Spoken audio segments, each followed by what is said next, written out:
every year Chav Beishvat, I have to talk about the Rebbetzin, right? But I get to choose what. There's a lot of different topics. And I decided this year that I'm doing this volume of letters. What we're about to do is absolutely mind-blowing. It's just wonderful. Number one, this is a letter from the Frierdiker Rebbe, which was written Erev Kippur Tzadik Gimel. Tzadik Gimel is 1932. I'm going to go out and say, obviously, that the Rebbe and the Rebbetzin. The Frierdiker Rebbe lived in Riga, Latvia until 1933, and then he moved to Poland. The Rebbe lived in Germany, in Berlin, Germany until 1933, and then he moved to Paris. And the Rebbe and the Rebbetzin tried very hard to, quote, go home for Yom Tov. So they would try to go home for the whole Tishrei, and they try to go home for the whole Pesach. And it was very important to the Rebbe and the Rebbetzin, and it was also very important to the Frierdiker Rebbe that they would visit.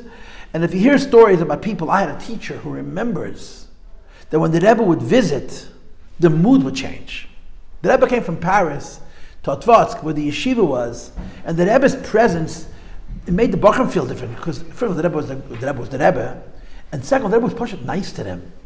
You know, the Frierdiker Rebbe had 3 daughters. Each one of the daughters was married to a man, and they were wonderful people, I'm sure. But the Rebbe went out of his way to be Makar of the Bachrim.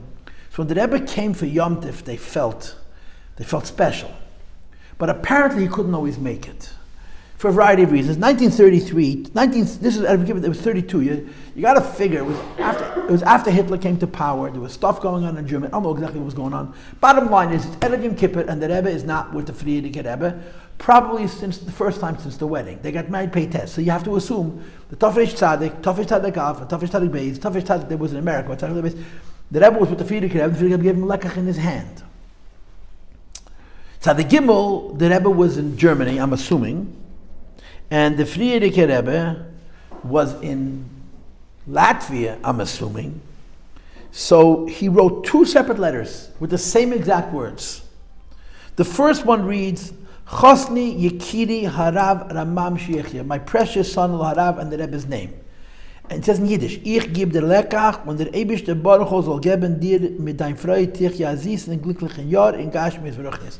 I'm giving you Lekach, and Hashem blessed be should give you with your wife Tichya a sweet, fortunate year materially and spiritually. Then the next one reads, Biti Hayakara Mazchaya Mushka Tichya. He wrote it twice with his own hand. My precious daughter Chayimushka Tichya. Ich gebe der Lekach, und der Ebisch der Baruch Hu soll dir geben mit dein Manche Yechya Aziz in glücklichen Jahr. Word for word the same letter twice. He could just have well written one letter and included both of them, but he wrote 2 separate notes, both in Yiddish, both penned, to the Rebbe and to the Rebbetzin. They were not with him physically, so he was giving them lekach spiritually. He wrote 2 notes. In the other room on Tuesday, I read a letter. Not always. This is a book, it's a volume. So they're big to have a few examples. The librarians have the entire collection, and they're basically, I think a lot of them are handwritten letters. That the Rebbe wrote a letter to Shana Rabbi. And he says that there's a minig in Shana Rabbi that you hit the kids with the shyness. And you say that with them is Yossi Schmitz a ganzen Jahr, that you have to be hit for the whole year, this is the Schmitz. So the Frierdiker Rebbe wrote one letter to everybody, to the 3 daughters, to the son-in-law, and to the grandson. And the Rebbe writes, the reason I'm writing one letter and not 5 different letters is because it's Chol Hamoed and I want to be Mamayit B'Ksiva. But this was not the Chol Hamoed. There were 2 separate letters, verbatim. One to the Rebbe, one to the Rebbetzin. It was a written lekach. I'm giving you lekach and a piece of paper. Okay, now, here's a piece of history, okay? The date of this letter is sometime in 1929. You got to figure, 7 months after the wedding, 8 months after the wedding. The Rebbe and the Rebbe got married in Kislev. This letter was probably written in Over Elul the same year, and it reads, quote, His boinen heitev, the Frierdiker Rebbe is writing to our Rebbe, okay? His boinen heitev, contemplate well, mehar melgolis tova, of the behar melgolis, in the good pearl, asher nasan l'choha alikim, that God has given you, la'erech yom v'shanim tevis, for long days and years. V'chal tuv, begashmis v'beruchnis, which includes all good physically and spiritually. V'Hashem yizbarach yiten l'cha chochma bina v'adas. The Frierdiker writing to our Rebbe, Hashem should give you chochma bina v'adas Lahavin ha'inyan al-buriyah, to understand this matter thoroughly, be'emes lamita, with absolute truth. Okay? The Frierdiker Rebbe is writing to the Rebbe in code. Think about the precious pearl which God gave you, which has all the brachas in it, and I'm giving you a bracha that you should have chokhmah, bina, das, to understand this gift thoroughly. And he says twice, be'emes lamita. The Frierdiker says to the Rebbe, God gave you a gift. It's the kind of gift that it takes Chabad to understand. I give you a bracha to have the Chabad to understand this gift. So the Rebbe writes back 6 months later, quote, Ve'echas umuhus hamargolas toiva, the quality and the substance of the precious pearl that you wrote about 6 months ago, terem ivanti pirushay ma'u. I have no idea what you're talking about. Okay, wait. Not finished. So there's another letter. It's dated sometime in 1930 in Adar. Girls, listen carefully. You listening? Yes or no? Yes. The precious pearl that Hashem has given you, that the Rebbe tells the Rebbe, you have to have chokhmah bina v'das to understand. Hibiti rayos chakavod tichya. Is my daughter, your wife. The Frierdiker Rebbe writes to the Rebbe, you have to think about what the Rebbe gave you, and the Frierdiker Rebbe tells the Rebbe, you have to have chokhmah bina v'das to appreciate what you have. And the Rebbe says, I don't know what you're talking about. So if I mean my daughter. That was my intention in all my letters. And you didn't understand because you didn't pay enough attention to my words. The Frierdiker wrote twice. In 2 different letters, he writes to the Rebbe, do you appreciate the pearl that Hashem gave you, and Hashem should give you chokhmah bina das to understand it? And the Rebbe says, I don't know what you're talking about. So after 2 tries, I mean the Rebbetzin. You imagine? Yikuyim bo. It should be realized in her. The wisdom of women builds the home. And of course, in this case, it's not a home, it's a generation, the Rebbetzin. Al Yeseidei Kedesh HaKadoshim, on the foundations of the holiest of the holies. Your home should be open broad. To all of the good. Asher birchu eisanu kulana, that we were all given brachas by by our holy fathers. Asher devreim, that their words are chayim b'chayamim, live and exist la'adu l'netzach etzachim, forever and ever and ever. L'chol shemrei pukudasam, to all those who follow their instruction. So the Rebbe says, I give you a bracha that all those brachas should reach you. But this seems. What does it seem? It seems mushy-feely. It seems romantic, you know. I have 2 married daughters. I would never say to one of my son-in-laws, contemplate the pearl that she gave you. You know why? They never talk to me again. Or they'd beat up on my wife that I'm mixing into their personal matters, you know. I mean, the Rebbe and the Rebbe had a different relationship than me and my son-in-laws. But the Rebbe is right. So it sounds like the Rebbe is being very, very paternal, very warm. This is the Frierdiker Rebbe, people. And he's writing to the Rebbe about the Rebbetzin. And he says, for you to understand your pearl, you have to have chokhmah bina das. And you have to have a bracha from the Eibishter to contemplate properly. The Frierdiker Rebbe is saying to the Rebbe, you really need to sit down and think what you got. As if the Rebbe doesn't understand. I think this is awesome. It's serious. It's not just sweet and nice.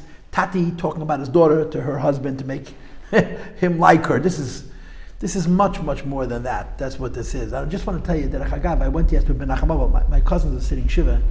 Their father passed away. And so my cousin tells me the following story. That one of my cousins got sick. This goes back to the 50s. And she got so sick that she was afraid for her life. The doctor said to my cousin's father, pray. You better daven. You need help. The doctor says, pray.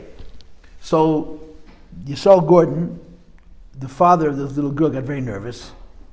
So he called up Rabbi Groner and says, Rabbi Groner, can you call up the Rebbe and tell the Rebbe that he should think about my daughter? This is the 1950s. So Rabbi Groner says to Yisrael, you have the number, call yourself. Yisrael Gordon was the Rebbe's driver before Rabbi Krinsky. So we had the number to the house.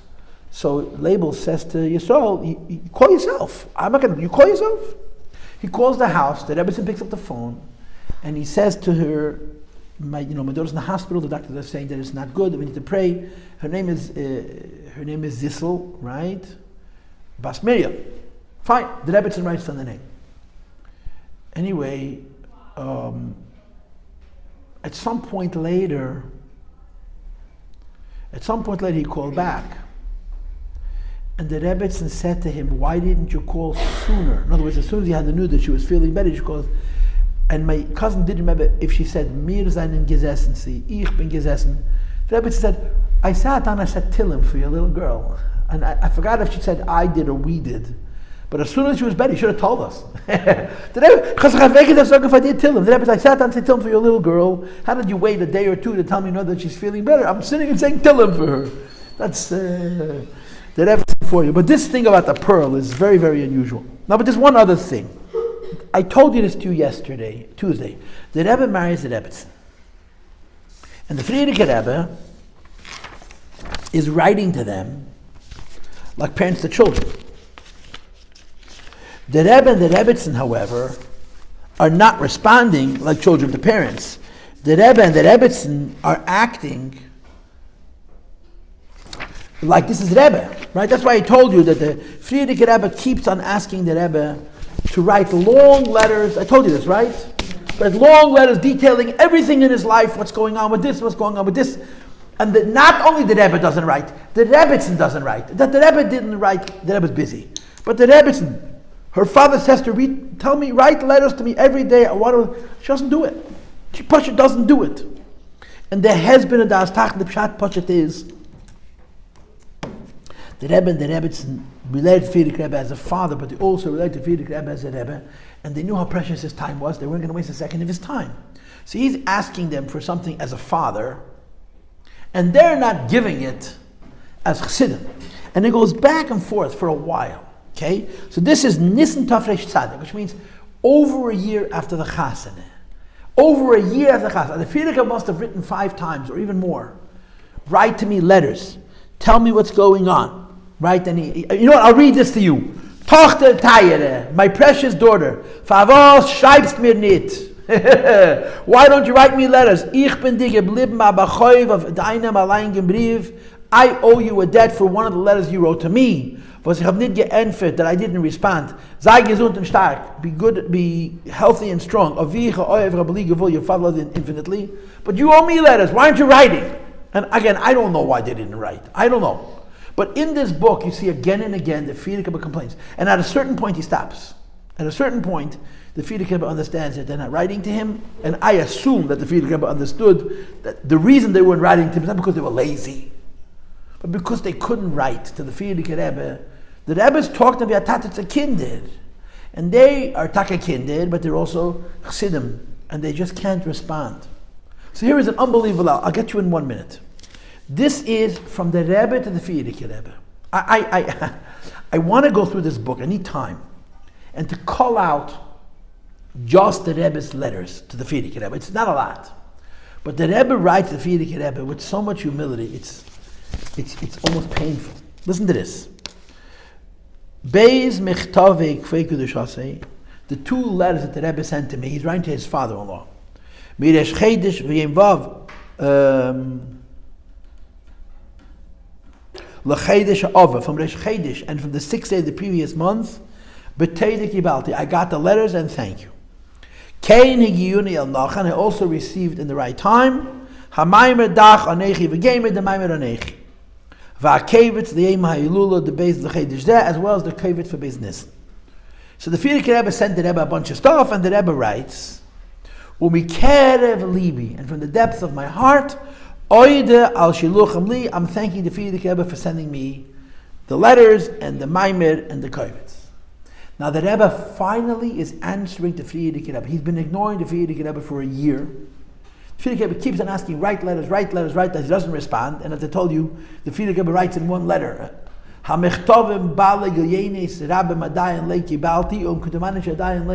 means the letters with many pages, I didn't get them yet, and I'm afraid they were never written. Here's the Rebbe's 2-paragraph response. Listen.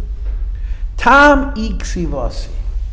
The reason I'm not writing to you as you wish. Hu hacheser b'murois mi'anyinim lohidia. I have a lack of interesting things to tell you. My life's boring. Yeshnam anoshim.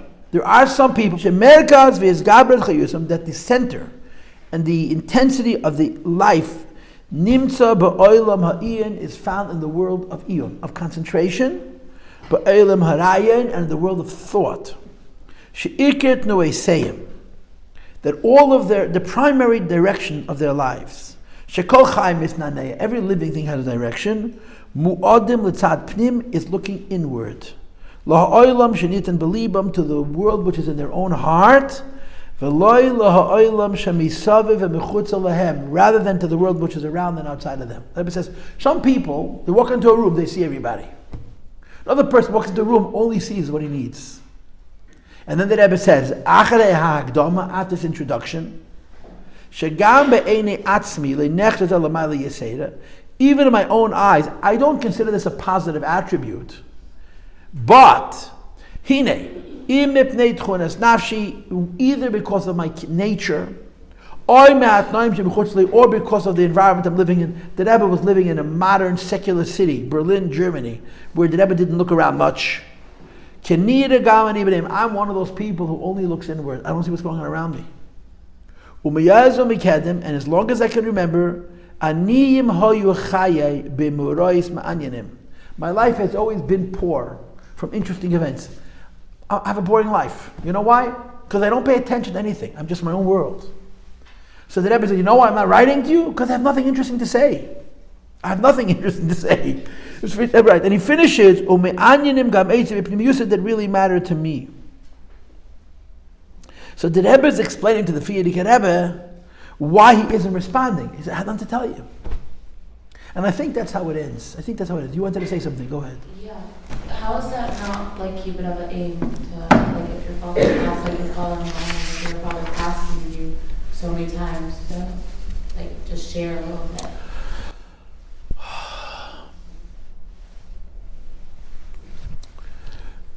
You are a wonderful person. I don't know your name, and I don't know who you're going to marry.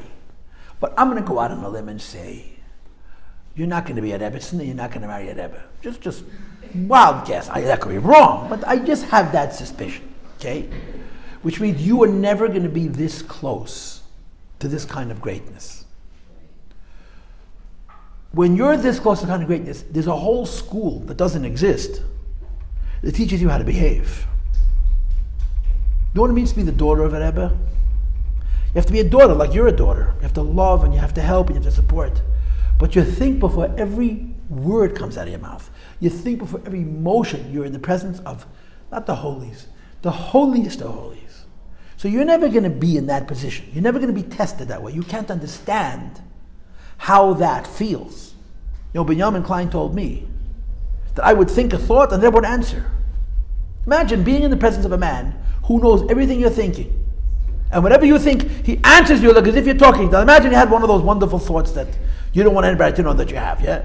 So, thank God you're not marrying a Rebbe, your Shveder's not a Rebbe, you're going to just marry a regular nice guy, he's going to be a wonderful shlub, yeah, a wonderful chevman, but you know what I'm saying? And your Shveder is going to be nice people, but they're going to be like everybody else. Even your parents. Yeah, your parents are going to get old. You're going to be 82, your parents are 107. They're going to be old, they're going to be frail, and they're going to be weak. And one of your children's sick, and your mother calls you up and says, how is she doing? She's wonderful, yeah. No, I saw her, it doesn't look good. No, everything's fine. You're going to lie through your teeth. And that's going to be kibbud av v'eim. Yeah? You come into your house, your mother's 97, your father's 104, your mother says, Tati doesn't look good, huh? He looks bad. No, it looks amazing. And the guy's falling to pieces. And that's kibbud av v'eim.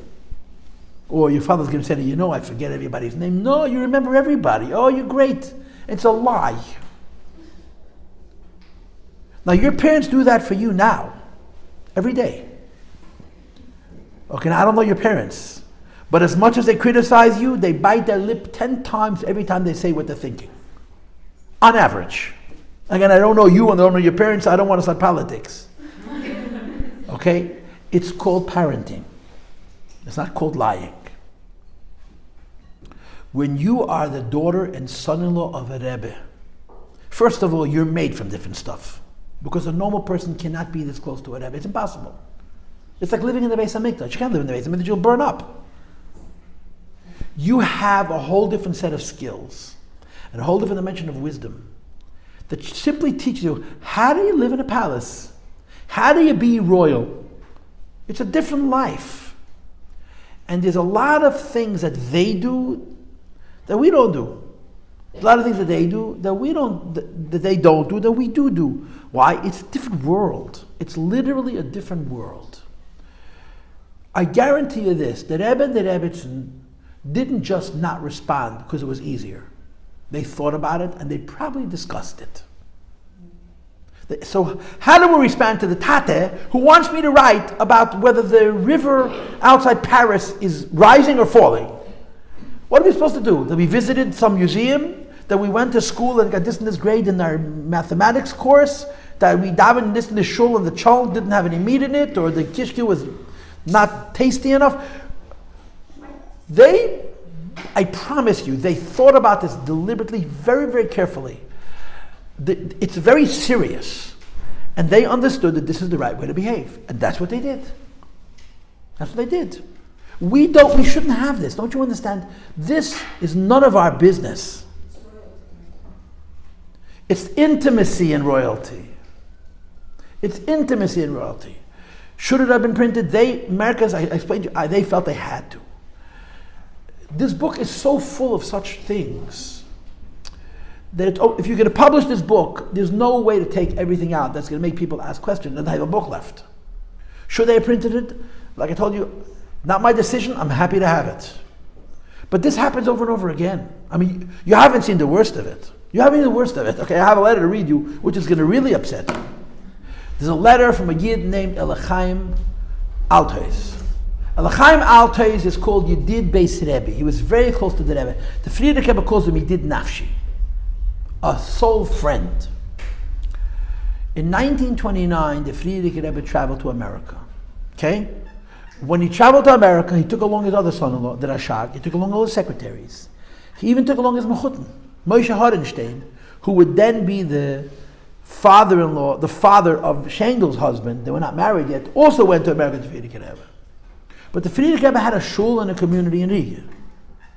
So the Friedrich Rebbe told the Rebbe he wants him to run Tishrei. You understand so far?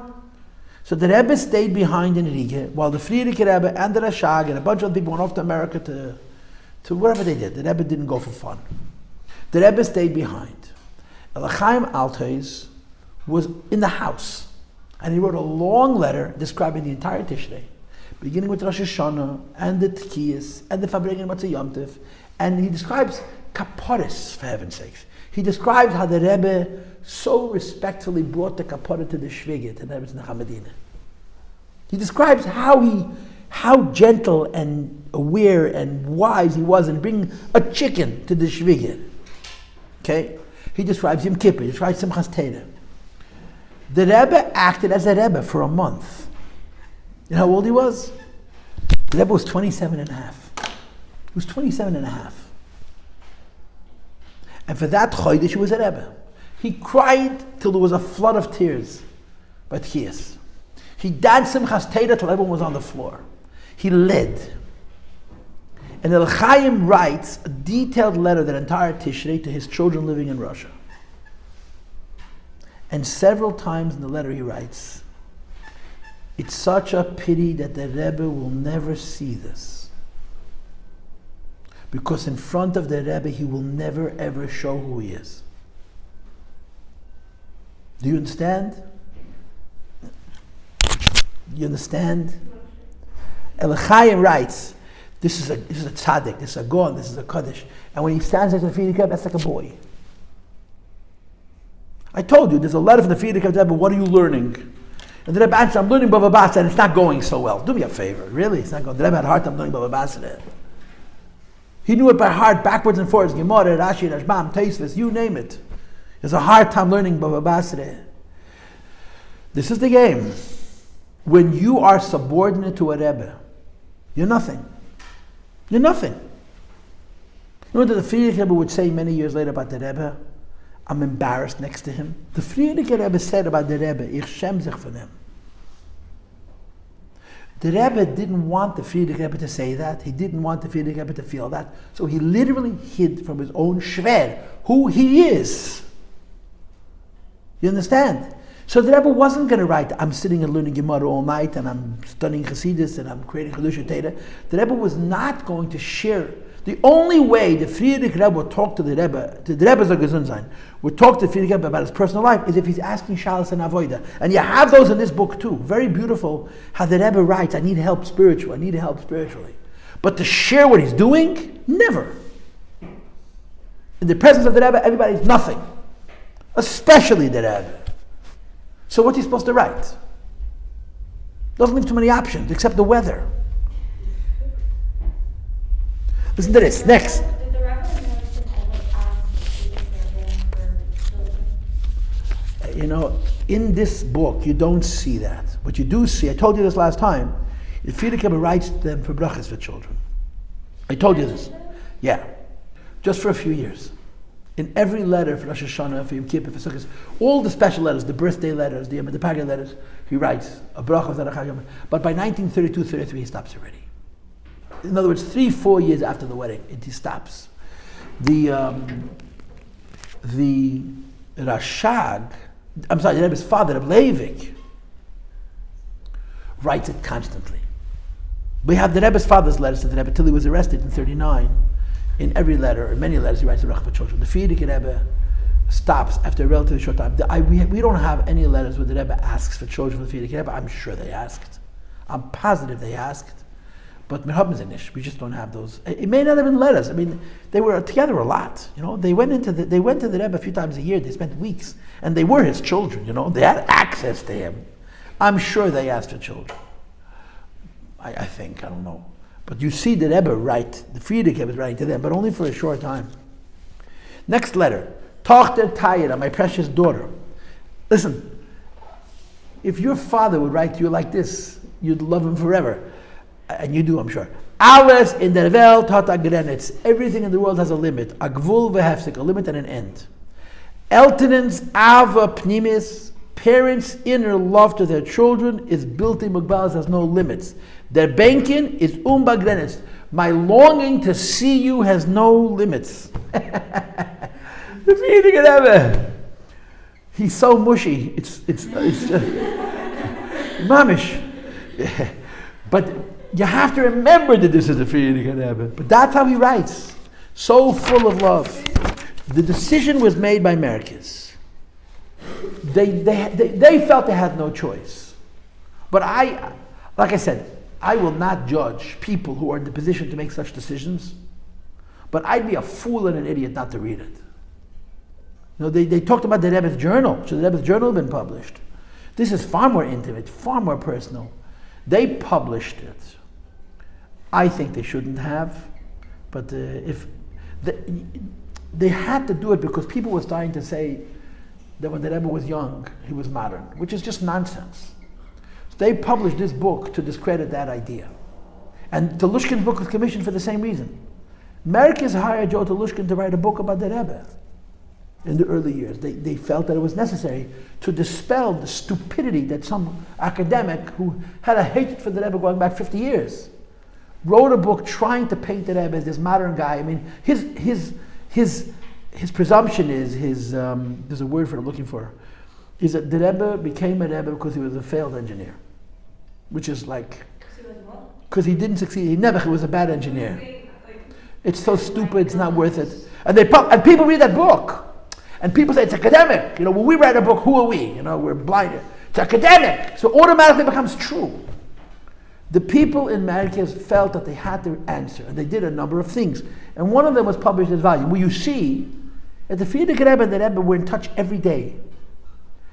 About the Frierdiker Rebbe's business. There's not one mention of physics. There's not one mention of engineering. It's all about the Rebbe's health, the Rebbe's sfarim, the Rebbe's work. And so this is the decision that they made. And do we know why the Rebbe went to study that? Why the Rebbe went to study that?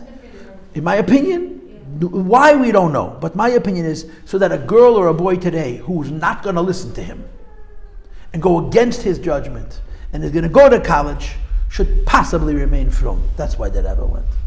He didn't go for college. He went to Make it kosher for other people. Okay, we're not having the conversation now. I'm just answering. We're not having the conversation now. Okay, next letter. This is from 1933. Now, girls, this is Pashut hysterical. It is. It's funny. Here we go. This is the date. Is the end of 33. Tes El Taf Tada Gimel. Here. Zayendik in Marienbad. When I was in Marienbad, which is a city in Austria near Vienna, Sunday, Sunday, far unser Opfer. And before I left Marienbad to go back to probably Atvatsk, the Frierdiker Rebbe is writing to his daughter and his son-in-law. I had a visit with a man whose name is Mar Sofer Sheyichya, Mr. Sofer, from Paris. He lives in Paris, where you live. And is given in Karlsbad. He was in the city of Karlsbad, which is near Marienbad. As he came to see me. Is he coming today? So this guy, Mr. Sofer, and I, could you close that door, please? This guy, Mr. Sofer, came to see me in Marienbad, and the conversation developed. Hab ich ihm erzählt, Mikeach, Chasni, Yekiri, V'chavivi, Harav, Ramam, Ishech, and Nichbat Yichya. I described to this guy, the Rebbe, who's living in Paris, right? My precious son-in-law, my precious and beloved son-in-law, Harav, and the Rebbe's name, your husband. Is a given a wilde spoilers. I was overwhelmed. The Frierdiker explained to this guy what kind of mind the Rebbe has, what kind of personality the Rebbe has. And he says, will sich sehr bekennen, he wants to get to know you. And the Frierdiker Rebbe apparently felt that this Mr. Seifert, he was probably very rich or very influential, could have helped the Frierdiker Rebbe in his work. So this guy was overwhelmed to hear that there's a Yid like the Rebbe living in Paris. He's a very emotional person. Liebt sehr tevet, and likes to do a favor. Hot covet. He doesn't mind getting honor, he likes being honored. Oh, but as a ganz feiner Mensch, she's a rather decent person. Ich wollte sehr wollen, I would really like, says the Frierdiker Rebbe to his daughter and son-in-law living in Paris, 1933, mir so bekannt werden. You should get to know each other. Drum roll, please. Non mit reden, nicht mit schweigen. Know what that means? I want you to use words and stop with the silence. The Frierdiker Rebbe writes to the Rebbe, the Rebbetzin, I want you to get to know the guy and open your mouth. Not mit reden, with words. Der Eis behalten sich vor Menschen, the Frierdiker Rebbe is writing to his children, the hiding from people bringt zu kein Sach nicht. It doesn't bring anything good. Ich weiß nicht, I don't understand. Mir verschafft das viel like mas nefesh. This causes me, so that you have much pain. Why are you living in Paris and making yourself a secret? It's you should desire for people to know who you are. Und in gewisse Sachen, and in certain things, und bei gewissen Gelegenheiten, under certain conditions, lasse sich der können. Make it easy for people to realize who you are. Mit einer gewissen interessanten Schmuz, with a certain interesting discussion, von gewisser Erklärungen and explaining various different things, es wohl sehr viel gute Nutzen gebracht. It would be very beneficial for the Frierdiker Rebbe's work if the Rebbe and the Rebbetzin would stop acting like they're phantoms. But these words, mit reden, it's like, would you two stop hiding? The Frierdiker Rebbe is writing, would you two stop hiding? Let people get to know you. Now, after this letter, you think something changed? I think it did a little bit. Listening to the Rebbe. The Frierdiker Rebbe says, I need you to let people figure you out. I want people to respect you. I want people to know who you are. I want people to revere you. Stop with the hiding. That's what he's writing to them. So I think that in France they began to, I think a little bit they changed. But now, girls, the following, how much time do I got? 4 minutes. Oh, this is not good enough. I'm going to summarize it, okay? This is going to blow your mind. There was a man named Reinin, who was a good friend of the Rabbi, who came to the Frierdiker Rebbe to discuss the possibility of making our Rebbe the chief rabbi of Paris. Okay? Because they wanted, there was a gemeinde, there was a community leadership in Paris, but it was quite modern. They wanted to make a more traditional community, and they were thinking to make the Rebbe schreibt, Tomavot Harav, forgive me for saying it, Rab Menachem Mendel Shichye Gewalt to become the chief rabbi of Paris. There's a committee that's gathered together from the people. They want to make a constitution, a whole thing. They want to make a new community, like sort of a frumative community, and they want to offer the Rebbe the chief rabbinate of Paris. But chas v'shalom, they should ask the Rebbe, because the Rebbe would shrug with his shoulders and say, "I'm ha'aretz," or something like that. I don't speak Yiddish. So they asked the Frierdiker Rebbe. Now, girls, listen to this. Listen to this. Kinderliebe, my beloved children, ich hab gar kein Werte nicht areis zu sagen. I don't have the sufficient words to express. Was war a simcha? Mir hat die Padlozhnie gemacht. How much happiness I got from the proposal. Wie glücklich ihr wollt gewesen. How happy and fortunate I would be wenn ihr wollt dem Vorschlag angenommen. If you would take the proposal and take the job of the chief rabbi of Paris. Und Hashem Yisborach wollt geholfen, and if Hashem were to help, und die Sach wollt sich beschaut, teuvel, mesachas, ausgeführt, that this thing would in a good and successful hour happen. The Frierdiker Rebbe is writing now. Remember, this is a father, but this is the Rebbe. Puden gesund, wollt mir zugekommen. Pounds and pounds of health would be added to me if you took this position. As wollt mir erfreut mein zerbrochene Hart, it would bring joy to my broken heart. Ich wende sich zu euch, Kinderliebe. I'm turning to you, my beloved children, mit a innerliche, tiefe Bakoshe, with an inner and deep request. Zu beten gleich, to the two of you together as one.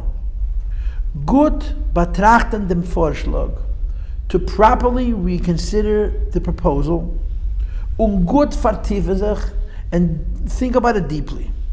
Ich bed sehr, I'm requesting very much, baldig and entfer Kinderliebe, to answer me as quickly as possible, my precious children. Betracht sich ernst. Think about it seriously. He's on his knees. He's on his knees. And he's begging. And what does he say?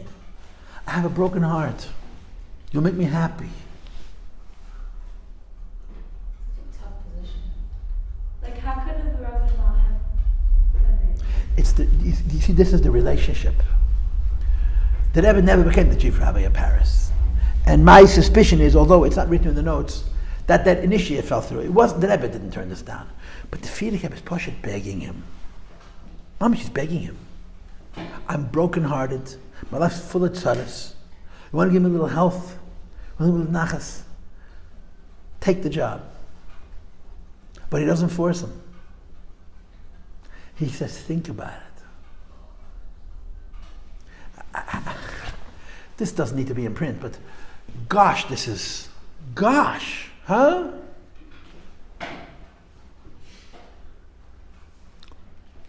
Okay, I'll see when I see you. Good Shabbos.